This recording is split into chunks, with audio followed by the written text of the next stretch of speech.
서기 355년 혼돈의 4세기 로마 제국, 그 거대한 운명을 짊어진 단 한 명의 젊은 영혼. 그는 바로 황제 콘스탄티우스 2세 가문의 유일한 생존자 율리아누스였습니다. 그의 삶은 태어날 때부터 불안정한 운명에 놓여 있었습니다. 콘스탄티우스 2세의 치세 아래 친척들이 하나둘 처형되는 비극을 목격하며 그는 매 순간 죽음의 그림자에 시달렸습니다. 평화로운 이오니아에서의 은둔 생활도 잠시 율리아누스는 밀라노 궁정으로 끌려와 7개월 넘게 불안에 떨었습니다. 매일같이 친구나 지지자들의 죽음을 목격하면서 자신에게도 같은 운명이 닥칠까봐 두려워했죠. 그의 모든 행동, 심지어 침묵까지도 의심의 눈초리로 감시당했습니다. 하지만 역경은 그를 단련시켰습니다. 율리아누스는 자신도 모르는 사이에 강인함과 신중함이라는 미덕을 배웠습니다. 자신도 갈루스와 같은 운명을 맞을지도 모른다는 두려움 속에서도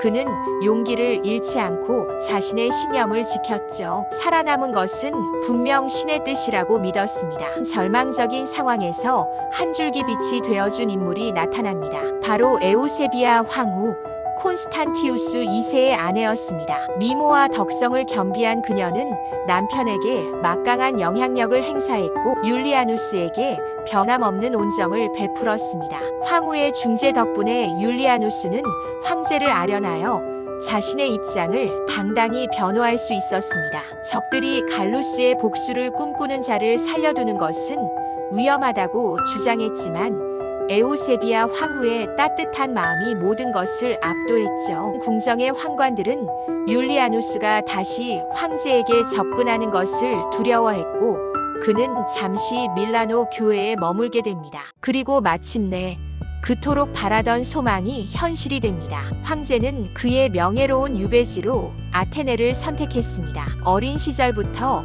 그리스 철학과 학문에 매료되었던 율리아누스는 기쁜 마음으로 아테네로 향했습니다. 아카데미아 동산에서 6개월간 당대 최고의 철학자들과 교류하며 학문에 정진했고 그의 뛰어난 재능은 꽃을 피웠습니다. 아테네에서 그는 자유와 학문을 사랑하는 인물로 깊은 존경을 받으며 로마 세계 전체의 명성을 떨치게 됩니다. 갈루스 부황제의 죽음 이후 콘스탄티우스 황제는 홀로 제국의 막대한 책임을 떠안고 있었습니다. 야만족의 침입과 페르시아의 위협으로 제국은 사방이 혼란스러웠죠. 이때 에우세비아 황후가 다시 한번 율리아누스의 운명을 바꿀 계획을 실행합니다. 그녀는 황제를 설득했습니다. 율리아누스는 온순하고 야심이 없으며 부황제가 되면 반드시 충성으로 보답할 것이라고 말이죠. 결국 콘스탄티우스는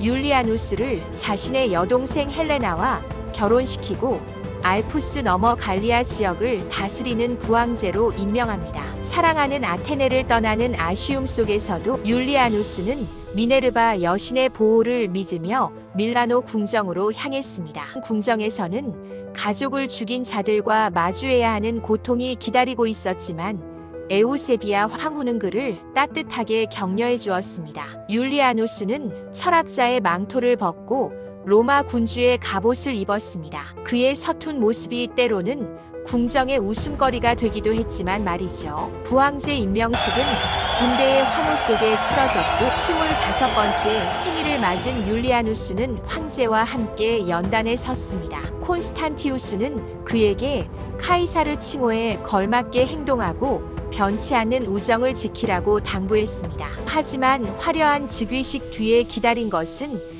사실상 엄중한 감시였습니다. 그의 모든 행동은 통제받았고 자유는 제한되었습니다. 명예를 얻었지만 진정한 자유를 잃은 율리아누스. 그의 새로운 삶은 시작부터 불안한 그림자를 드리우고 있었습니다. 이제 율리아누스의 운명이 향하는 곳은 어디일까요? 다음 영상에서는 화해의 자리에서 터져나온 배신, 콘스탄티우스 2세가 리미간테족을 용서하려던 순간 연단 위에서 그의 목숨을 노린 충격적인 암살 시도가 벌어지는 것을 볼 수 있습니다. 구독과 좋아요는 영상 제작에 큰 힘이 됩니다. 감사합니다.